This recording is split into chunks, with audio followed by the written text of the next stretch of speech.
What is middleware? The term middleware was first used in the field of distributed systems. A distributed computing system consists of a collection of computers that communicate and coordinate their actions by passing messages back and forth to one another over a network. So a web application is just a special case of a distributed computing system. Let's take a look at where the services that are provided in middleware appear in our canonical web application architecture.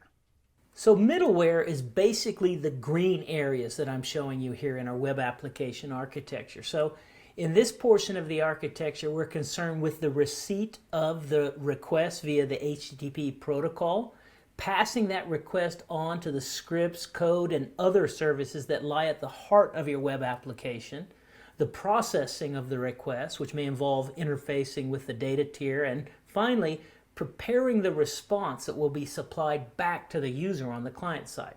So the point of middleware is to provide a set of services that do these things for you so that you, as a programmer, don't have to worry about the mundane aspects of web applications, such as the web server and application server. You want to focus on those aspects of the web application that will set it apart from other applications.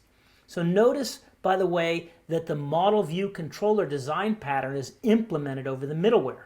All of the processes that I just mentioned are used by this design pattern. So we'll spend some time later in this lesson understanding exactly how the model view controller design pattern uses middleware components. So at a high level then, what is middleware? Well, you can think of it as the software glue that binds together the set of services within the center of our web application architecture that allows your application code to interact with the web server. For this reason, people sometimes refer to it as the dash in the term client-server. I should also mention that these services generally are not available as a part of the underlying operating system. In fact, that's why it's necessary to build middleware services. Because of these services, processes running on different machines within a distributed application can more easily communicate with one another.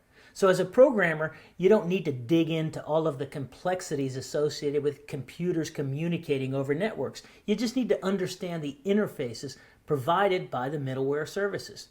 In the next lecture, we'll start talking about some of the specific middleware components in web applications.